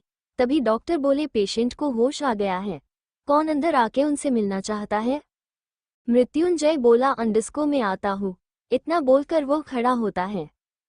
तभी चाहत भी उसके साथ खड़े होते हुए बोले, अंडस मैं भी चलूंगी। तभी रीना जी बोली, अंडस नहीं, तुम नहीं जाओगे। वही मृत्युंजय चाहत का हाथ पकड़ते हुए ही बोला, अंडस चलो। फिर वो रीना जी को नजर देखकर चाहत के साथ अंदर चला जाता है। वही मृत्युंजय और चाहत दोनों ही चेयर पर जाकर बैठते हैं और मृत्युंजय शालिनी जी का हाथ पकड़कर बोला, अंडस आप ठीक है बड़ी माँ? इतना सुनते ही शालिनी जी की आंखें खोलता है और वो बोली, अंडस मैं ठीक हूँ। इतना वो धीरे से बोलती है और फिर उन दोनों को देखकर हल्की सी स्माइल करती है। तभी मृत्युंजय बोला, क्या हुआ था आपको? शालिनी जी ने कहा, अंडरस्को अरे ऐसे ही, पता नहीं उल्टियां हो गई खून की, शायद कुछ खाने में गड़बड़ हो गई थी। तभी इतना सुनते ही मृत्युंजय की नज़र चाहत पर आ जाती है। वही चाहत शालिनी जी को देखते हुए ही बोली, अंडरस्को बड़ी माँ आपके जहर दिया गया था और वह जहर खाने में दिया गया था, ऐसा डॉक्टर का कहना है। और वहाँ घर पर सिर्फ मैं ही थी जिसने आपको हलवा बनाकर खाने के लिए दिया था, तो सब लोग ने मुझ पर इल्जाम लगाए हैं कि मैंने ऐसा किया है। तभी शालिनी चौक पर चाहत को देखते हुए ही बोली, अंडरस्को ऐसा किसने कहा है, कौन है ये बददिमाग? मृत्युंजय बोला, अंडरस्को आप शांत रहिए, अभी आपकी तबीयत ठीक नहीं है। शालिनी जी खुद को शांत करती हैं और फिर वो मृत्युंजय को देखते हुए ही बोली, अंडरस्को तुझे पता है ना, चाहत कभी मेरे साथ ऐसा नहीं कर सकती, वो मुझसे कितना प्यार करती है। तभी मृत्युंजय बोला, अंडरस्को मुझे पता है कि मेरी वाइफ कभी ऐसा कर ही नहीं सकती, मुझे उस पर पूरा यकीन है, लेकिन मुझे ये पता भी करना है कि किसने किया है और किसकी इतनी हिम्मत हुई आपको जहर देने की। तभी शालिनी जी बोली, अंडरस्को कोई बात नहीं, अभी शांत हो जाओ। वहीं फिर मृत्युंजय भी कुछ नहीं बोलता है और वो शालिनी जी के सिर पर हाथ फिरता है। वो बोला, अंडरस्को आराम कीजिए, कुछ घंटे बाद आपको डिस्चार्ज करके घर ले जाएंगे। वहीं शालिनी जी भी मृत्युंजय की बात सुनकर अपनी आंखें बंद कर लेती हैं और फिर चाहत और मृत्युंजय दोनों ही बाहर आ जाते हैं। तभी रीना जी और बुआ जी दोनों ही चाहत को देखते हैं और बुआ जी चाहत को ताना मारते हुए ही बोली, अंडरस्को देखो, आखिर मारने वाले भी ऐसा ढोंग करके मरने वाली की खबर पूछने जा रहे हैं आजकल कि वो बेचारा ठीक है या फिर मर गया। तभी आन्या बोली, अंडरस्को हाँ सच कहा आपने, ऐसा तब होता है जब किसी के प्रति हमें बहुत ज्यादा ही जलन हो और उसे ईर्ष्या हो, तभी हमें किसी को मारने का ख्याल आता है। और चाहत तो वैसे भी सब पहले जब वो मृत्युंजय से तलाक लेने वाली थी तभी तो वो सबसे नफरत ही करती थी ना। तभी चाहत बोली, अंडरस्को वो पहले की बात और थी और अब की बात भी और है। तभी रीना जी बोली, अंडरस्को लेकिन तुम चाहती तो थी ना कि हम सब गरीब बन जाए और तुम्हारे सामने भीख मांगे। तुम हम सबसे नफरत इतना ही करती थी कि हम सबकी जान लेनी पड़ जाए तो तुम पीछे नहीं हटती। तभी मृत्युंजय उन सबको गुस्से से सबको देखते हुए ही बोला, अंडरस्को मैं आखिरी बार कह रहा हूँ, अगर मेरी वाइफ को किसी ने भी परेशान किया या फिर उसे तंग किया या फिर उसे कोई भी टोंट मारा तो मुझसे बुरा कोई नहीं होगा, मुझे पूरा यकीन है मेरी वाइफी पे, और मैं आप सबको प्रूफ करके दिखाऊंगा कि मेरी वाइफी बेगुनाह है। समझ में आए बात? वही सब लोग मृत्युंजय की बात सुनकर शांत हो जाते हैं और फिर कुछ वक्त बाद बाकी के घर वाले वहां से घर चले जाते हैं और मृत्युंजय, चाहत और आदित्य और आन्या ही वहां पर रुके हुए थे। तभी आन्या वॉशरूम जाने के लिए आगे बढ़ जाती है। वही आन्या को जाता देख चाहत भी उसके पीछे आ जाती है और चाहत आसपास देखती है तो आसपास कोई नहीं था, तो वो वॉशरूम में आकर दरवाजा बंद करते हुए बोली, अंडरस्को अब बोलो आन्या। वही आन्या हैरानी से मुड़ती है और चाहत को देखकर एक डेविल स्माइल करते हुए ही बोली, अंडरस्को क्या हुआ? तभी चाहत बोली, अंडरस्को ये घटिया स्माइल अपने पास रखो और आगे से मेरे से उलझना मत बना। तभी आन्या बोली, अंडरस्को वरना क्या? तभी चाहत आगे बढ़कर आन्या क्या हाथ पकड़ती है और एक झटके के साथ मोड़ देती है जिससे आन्या की एक चीख निकल जाती है। चाहत बोली, अंडरस्को में सच में एक डेविल्स डैंगर्स वाइफी फायर ही हूँ आन्या, समझी तुम्हारा मर्डर भी अभी इसी वक्त कर सकती हूँ। वही तभी आन्या अपना हाथ छुड़ाने हुए ही बोली, अंडरस्को अरे छोड़ दो मुझे प्लीज, मुझे दर्द हो रहा है। तभी चाहत को किसी के कदमों की आहट सुनाई देती है तो वो जल्दी से आन्या का हाथ झटक देती है। वही आन्या हैरानी से अपनी हाथ को अपनी आंसू भारी आंखों से देखती है। फिर चाहत आन्या को ही देखते हुए ही बोली, अंडरस्को जस्ट वेट एंड वॉच, बहुत हो गया तुम्हारा, अब तुम्हारा किस्सा खत्म ही करते हैं, चलो कर चलकर आज सब कुछ क्लियर करते हैं घर पर। इतना बोलकर वो वहां से गुस्से में ही चली जाती हैं। वो बाहर आ जाती हैं। वही तभी आन्या जाते हुए चाहत को देखते हुए ही बोली, अंडरस्को मैं भी देख लूंगी तुम्हें, जो कुछ भी होगा देखा जाएगा। तभी उसे वॉमिटिंग जैसा महसूस होता है और वो अपने मुंह पर हाथ रखे वो वॉश बेसिन के पास जाकर उल्टी करती हैं। थोड़ी देर बाद वो नॉर्मल हो जाती हैं, वो अपना मुंह साफ करती हैं और अपना पेट पकड़ लेती हैं। पता नहीं उसे कुछ अजीब सा महसूस हो रहा था। तभी एक बार उसके दिमाग में हिट करती है और वो बोली, अंडरस्को ये मेरे पीरियड्स अभी तक नहीं आए और उसे वॉमिटिंग भी फील हो रहा है। तो उसकी आंखें चार हो जाती हैं और वो कुछ सोचते हुए ही बोली, अंडरस्को कहीं मैं प्रेग्नेंट तो नहीं नहीं, उसके मन में बस इतना ही आता है। नहीं नहीं, ऐसा नहीं हो सकता, मुझे चेकअप करवाना होगा, लेकिन पहले इन सब से निपट लूं। इतना बोलकर वो वहां से जल्दी से बाहर निकल जाती है। उसके चेहरे पर पसीना आ रहा था, फिर भी वो सब लोगों के पास आ जाती है। वही शाम होने वाली थी और अब शालिनी जी को लेकर सब घर आ चुके थे। वही शालिनी जी बेड पर बैठी हुई थी और उसके आसपास सब भी लोग बेड पर बैठे हुए थे और उसकी खबर पूछ रहे थे। वही शालिनी जी बिल्कुल ठीक थी और वो सबको देखते हुए मुस्कुराते हुए बोली, अंडस को मैं ठीक हूँ, लेकिन बस यही समझ नहीं आया कि मुझे जहर दिया किसने। तभी मृत्युंजय खड़ा होता है और बोला, अंडस को बड़ी माँ धोखा देने वाले अक्सर अपने ही होते हैं और सबूत मेरे पास आ चुका है। इतना बोलते हुए ही वो एक सरसरी नजर आन्या पर डालता है। वहीं आन्या मृत्युंजय को देखकर वो थोड़ी सहम सी जाती है। उसे लगा कि कहीं इसका राज खुल न जाए। मृत्युंजय बाहर से किसी को आवाज लगाते हुए बोली, अंडस को उसे लेकर आओ यहाँ पर। तभी एक बॉडीगार्ड बाहर से एक सर्वेंट को लेकर आती है। बॉडीगार्ड ने कहा, अंडस को ये सर्वेंट ने ही मैम के खाने में जहर मिलाया हुआ था। वही वो सर्वेंट वो बहुत रोई हुई थी और उसने अपना सर भी झुका रखा था। तभी मृत्युंजय उस सर्वेंट को देखते हुए ही बोला, अंडस को सच सच बोल दो, साफ साफ बता दो कि तुमने जहर किसके कहने पर मिलाया था। वही वो सर्वेंट कुछ नहीं बोलती और रोती है। वो बोली, अंडस को माफ कर दो मुझे। तभी आन्या उस सर्वेंट को देखकर एकदम चौंक जाती है और उसे अब डर लगता है और उसे समझ नहीं आ रहा था कि वो क्या करे। तभी उस सर्वेंट को फिर से मृत्युंजय डराते हुए बोला, अंडस को सच बोलो तो तुम्हें छोड़ दूंगा, लेकिन सिर्फ सच। तभी वो सर्वेंट बोली, अंडस को वो आन्या मैडम ने बोला था। इतना सुनते ही मृत्युंजय आन्या को देखता है। वहीं आन्या की सांसें हलक में अटक गई थी और उसके पैरों के नीचे से जमीन खिसक गई थी। उसे अब समझ नहीं आ रहा था कि वो क्या करे। फिर वो बॉडीगार्ड उस सर्वेंट को वहां से लेकर चला जाता है। वही मृत्युंजय खड़ा होकर आन्या की तरफ जाता है। आन्या को डर लग रहा था, सभी लोग वहां पर थे। तभी मृत्युंजय के आन्या के सामने जाकर खड़ा होता है। वहीं आन्या अपनी नजर चुरा रही थी। तभी मृत्युंजय बोला, अंडस को सच बोल दो, क्यों किया तुमने ऐसा, क्यों किया तुमने ऐसा, बताओ मुझे, और अब मुझे सीधा सीधा सच सुनना है।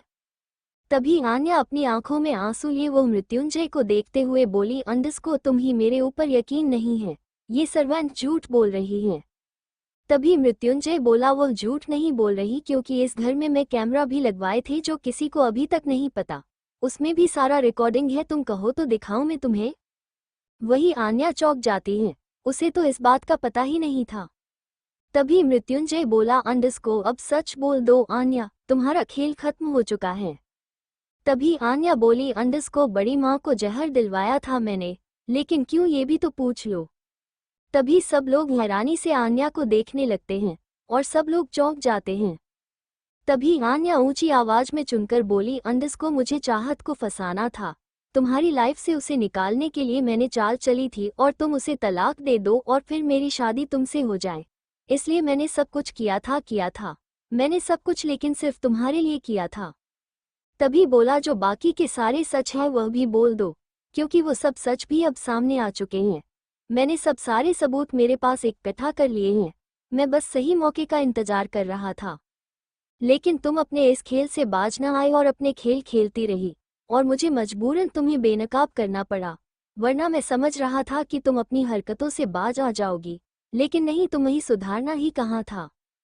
तभी आन्या हैरानी से मृत्युंजय को देखने लगती है। वो बोली, अंडस को अब मैंने कुछ ना किया। तभी मृत्युंजय बोला, अंडस को मुझे सब पता है, सबूत भी है, क्या मैं सबके सामने पेश करूं। तभी चाहत वहां आकर बोली, अंडस को हाँ बताओ आन्या, और सारे सच बता दो अभी, क्योंकि वरना तुम्हें जेल में भिजवा देंगे।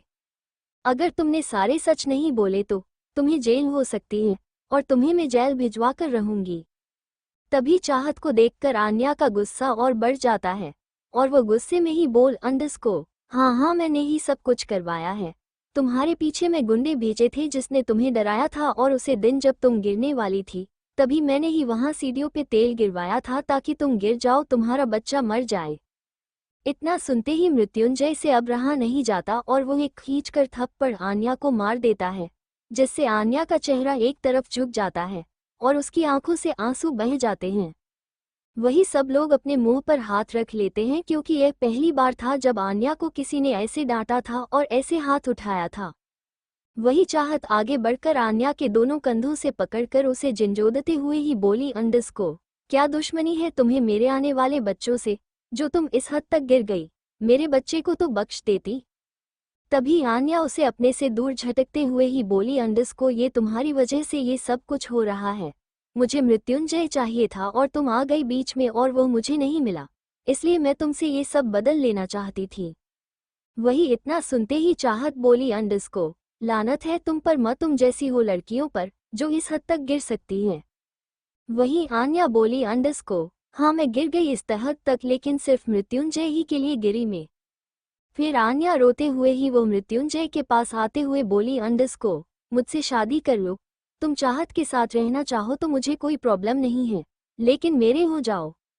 तभी मृत्युंजय अपने से दूर करते हुए ही बोला, अंडस्को, इस घर से चली जाओ आन्या, इससे पहले मेरा गुस्सा तुम पर फूट पड़े और तुम्हें जेल भिजवा दूं, इससे पहले यहाँ से चली जाओ, मेरी नज़रों से दूर, वरना मैं भूल जाऊंगा कि कभी तुम मेरी दोस्त भी थी। इतना बोलकर वो एक बॉडीगार्ड को बुलाता है और आन्या को देखते हुए ही बोला, अंडस्को, ले जाओ इसे यहाँ से और फेंक दो इस घर से बाहर। आन्या बोली, अंडस्को, नहीं तुम ऐसा नहीं कर सकते, मैं तुमसे प्यार करती हूँ, तुम ऐसा नहीं कर सकते। तभी मृत्युंजय बोला, अंडस्को, ये पर प्यार नहीं तुम्हारा पागलपन है जो जिसमें तुमने पागल कर दिया है। तभी आन्या को एक बॉडीगार्ड जबरदस्ती ले जाता है। तभी आन्या अपना हाथ छुड़ाकर उन सबको देखते हुए बोली, अंडस्को, मैं इसका बदला लेकर रहूंगी। आन्या चाहत को देखते हुए ही बोली, अंडस्को, चाहत देखना, एक दिन में जरूर वापस लौट कर आऊंगी और एक दिन सब कुछ बर्बाद कर दूंगी। इतना बोलकर वो सबको दे एक नज़र देखती हैं और गुस्से से ही वहां से चली जाती हैं। तभी शालिनी जी कुछ देर बाद सबको देखते हुए ही बोली, अंडस्को, और कोई है इस घर में जिसने अन्य का साथ दिया हो? इतना सुनाते ही चाहत रीना जी और बुआ जी पर एक नज़र डालती हैं। वही वो दोनों ही अपनी नज़र चुराती हैं, लेकिन चाहत फिर कुछ नहीं बोली और सब शालिनी जी को देखने लगते हैं। शालिनी जी बोली, अंडस्को, फिलहाल के लिए सब लोग शांत हो जाओ और अपने अपने कमरे में आराम करो, अब सब कुछ ठीक हो जाएगा, जो भी खराब हुआ था वह भी सही हो जाएगा। वही सब लोग अपने अपने कमरे में चले जाते हैं। वहीं दूसरी तरफ अलीना और कुलदीप दोनों ही जिस शहर में डील फिक्स करने के लिए गए थे, उसे दौरान वह दोनों ही बेहद करीब आ चुके थे और एक दूसरे को बहुत ही करीब से जानने लगे थे। इन दिनों में ही वो एक दूसरे के बेहद करीब आ गए थे। जब से आए थे तब से ही उन दोनों ने सारे घंटे साथ बिताई थी और अलीना के दिल का हाल तो पहले से ही कुलदीप था, लेकिन उसका दिमाग, उसका पागलपन मृत्युंजय की तरफ था। लेकिन अब उसे अपने दिल में अफसोस हो रहा था कि उसने चाहत के साथ गलत किया है। उसके पति के साथ रात बिताकर वो गलत कर रही है, किसी और के साथ रात बिताकर किसी के लिए दिल में जगह रख रखी रही है। और वो ये सब सोचते हुए ही खिड़की के पास खड़ी थी, सब कुछ सोच रही थी और उसकी आंखों से आंसू बह रही थे।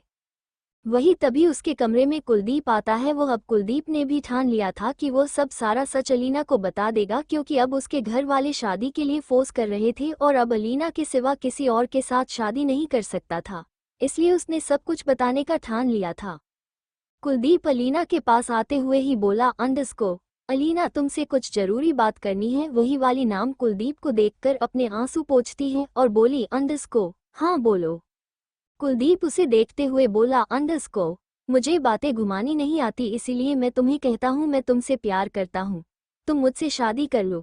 इतना सुनते ही अलीना हैरान हो जाती है और वह 2 कदम पीछे हटते हुए ही बोले, अंडस्को, ये क्या बकवास कर रहे हो? मैं कोई तुमसे प्यार नहीं करती और नहीं मैं तुमसे शादी करूंगी। तभी कुलदीप बोला, अंडस्को, फिर ये बात मेरी आंखों में आंखें डालकर बोलो। अंडस्को अलीना नजरें चुरा लेती हैं।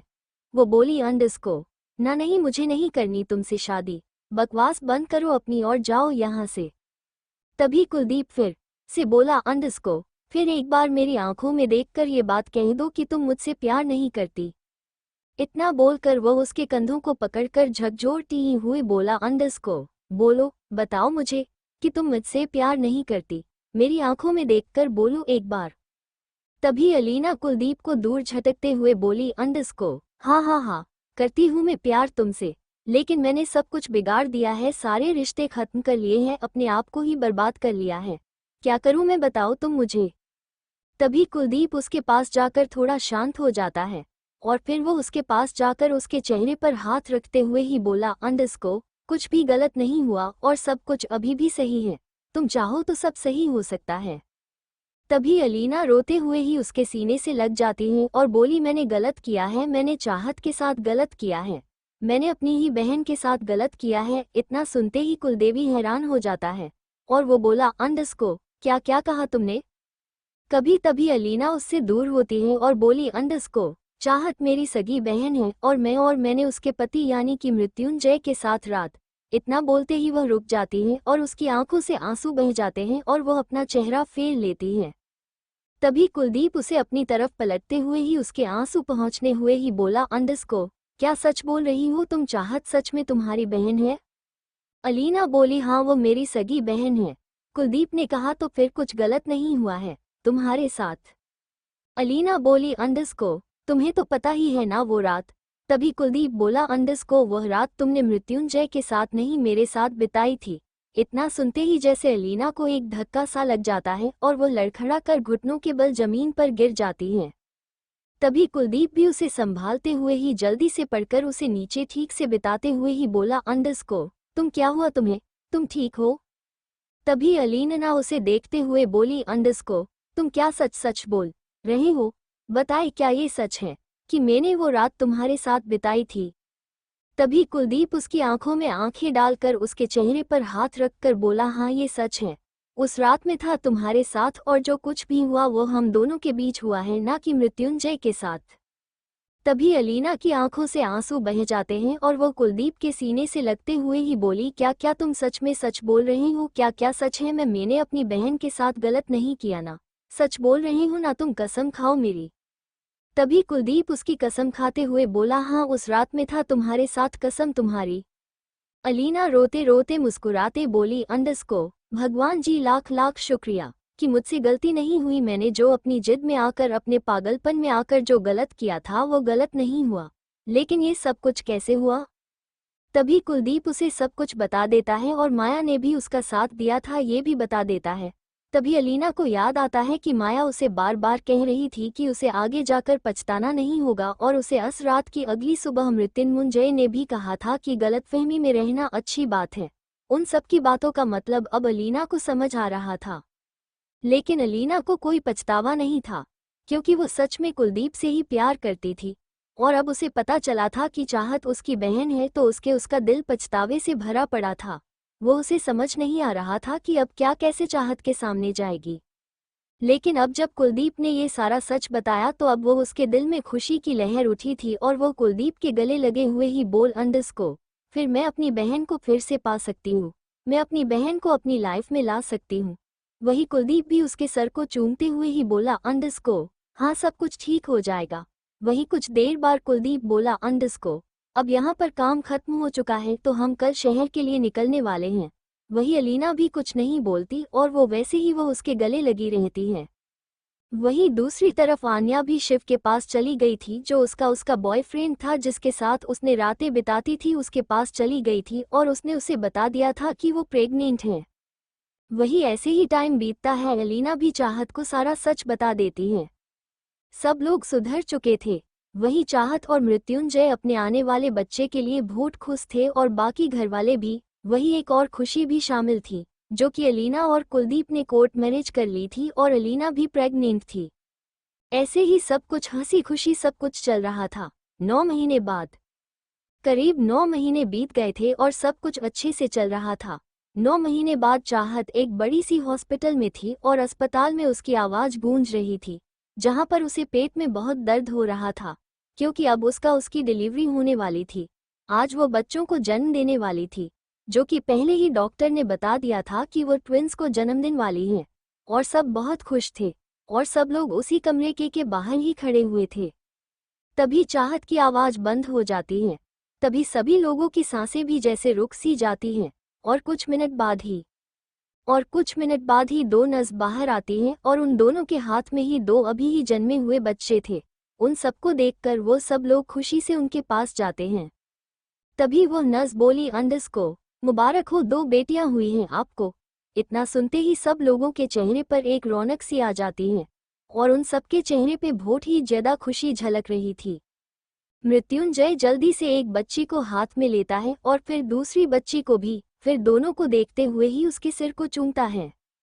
मृत्युंजय उन दोनों बच्चियों को पकड़े हुए खुशी से देख रहा था और उसकी आंखों से खुशी के आंसू बह रहे थे और वह उन दोनों को फिर से उनके गालों को चूमता है। वही बाकी के घर वाले भी उन बच्चियों को अपने हाथ में लेते हैं। बारी बारी से वो सभी उन दोनों के देख के और प्यार करते हैं। तक्ष जल्दी से उनके पास आते हुए बोला, अंडस को मेरी चांद आ गई इस दुनिया में और मेरे पास एक नहीं दो चांद आए हैं, मेरी चांद मेरी प्रिंसेस। तक्ष उन दोनों में से एक को अपने हाथ में लेता है और उसके गालों को चूमते हुए ही बोला, अंडस को सब सुन लीजिए, मेरी दोनों बहनों का नेम मैं रखूंगा और अभी रखूंगा, सिर्फ मेरा हक है मेरे दोनों बहनों पे। तभी शालिनी जी बोली, अंडस को हाँ हाँ अब तुम्हारी ही बहनें हैं, तुम रख दो नेम।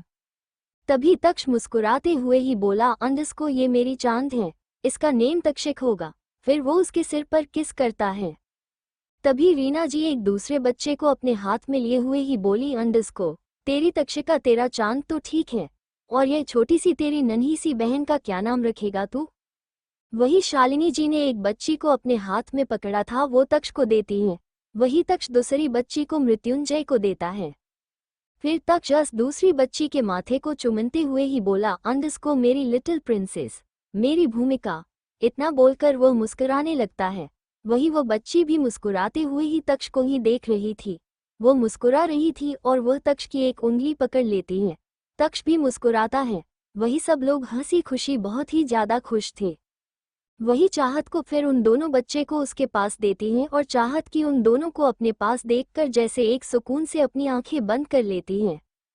वहीं उन सबसे दूर उसी शहर के दूसरे कोने में एक छोटा सा हॉस्पिटल था, जहां पर किसी और ने भी एक बच्चे को जन्म दिया था और वो कोई और नहीं बल्कि आन्या थी। आन्या के साथ शिव भी वहीं पर ही था और आन्या के हाथ में एक छोटा सा अभी जन्म लिया था वो बच्चा था और आन्या उस बच्चे को देखते हुए ही बोली, अंडस को यह मेरा बेटा है, अब इस दुनिया में आया है ना, तो देखना मेरा बेटा कैसे मेरा बदला लेता है। देखो शिव हमारा बेटा हमारा। जिहान जी हाँ। वही शिव भी उसे बच्चे पर हाथ रखते हुए ही प्यार से बोला, अंडस को हमारा बेटा। तभी आन्या के फोन पर किसी का मैसेज आता है और आन्या जो उसके पास ही फोन पड़ा था उस पर देखतू है तो उसके स्क्रीन पर किसी का मैसेज था और उस पर लिखा हुआ था कि सिंघानिया परिवार में एक बेटी का जन्म हुआ है। इतना सुनते ही आन्या के चेहरे पर एक बदले की भावना आ जाती है।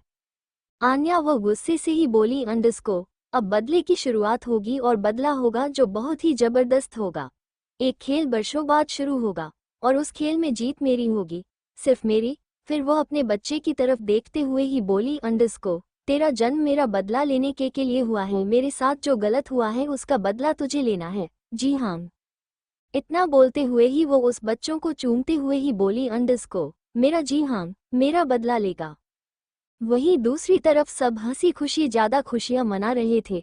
पूरी कंपनी में मिठाइयां बंटवाई थी, गरीबों को खाना खिलाया था और बाकी भी बहुत कुछ कराया गया था।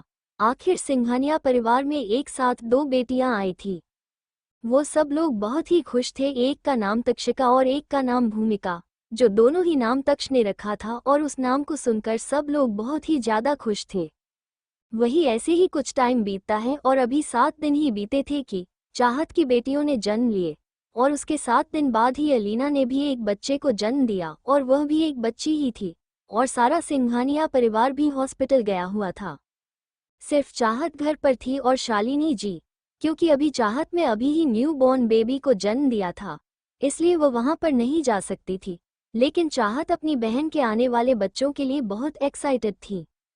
वहीं अलीना ने अस्पताल में एक बच्ची को जन्म दिया था और उस बच्ची को एक नशे बाहर लेकर आती है और कुलदीप के हाथ में देती है।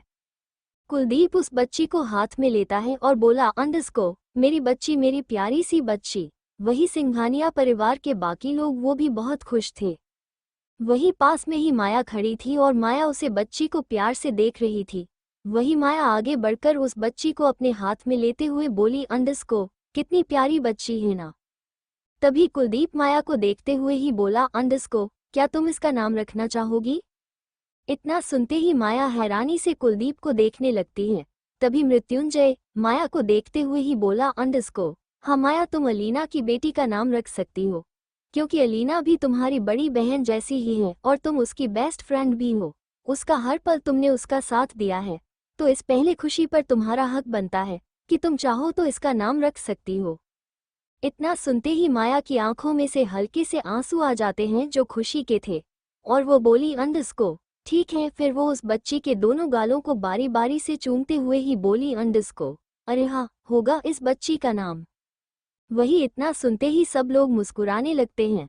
वही सब लोग फिर कुछ टाइम बाद अलीना को लेकर घर आ जाते हैं, और अलीना भी फिलहाल सिंघानिया मेंशन में ही रुकी हुई थी, और चाहत अलीना की बेटी को देखकर बहुत खुश हुई थी, और उससे भी अरेहा नाम बहुत ज़्यादा पसंद आया था, और उसे घर में सब लोग बहुत हंसी खुशी से रह रहे थे और सब कुछ अब ठीक चल रहा था और सबके प्यार की जीत हुई थी यहाँ पर। लेकिन एक शुरुआत और भी हो चुकी थी जो बदले की थी, और वह बदला शायद सभी की जिंदगियों को बदलने वाला था। लेकिन इससे पहले एक दीवानगी, एक पागलपन, एक जिद, एक जुनून की शुरुआत होने वाली थी। एक खेल इश्क का और नफरत का होने वाला था। लेकिन अब कहानी यहाँ पर खत्म नहीं हुई। यहाँ से एक प्रेम कहानी की शुरुआत हुई थी, और एक प्रेम कहानी नहीं थी, एक नफरत की कहानी की भी शुरुआत हुई है। स्टोरी अभी बाकी है। मिलते हैं नेक्स्ट सीजन में। Thank you for listening. मुझे उम्मीद है आपको ये स्टोरी पसंद आई होगी। अगर आपको पसंद आई है तो प्लीज़ लाइक करो और मोर स्टोरीज के लिए सब्सक्राइब करो। नेक्स्ट टाइम तक स्टे ट्यून्ड।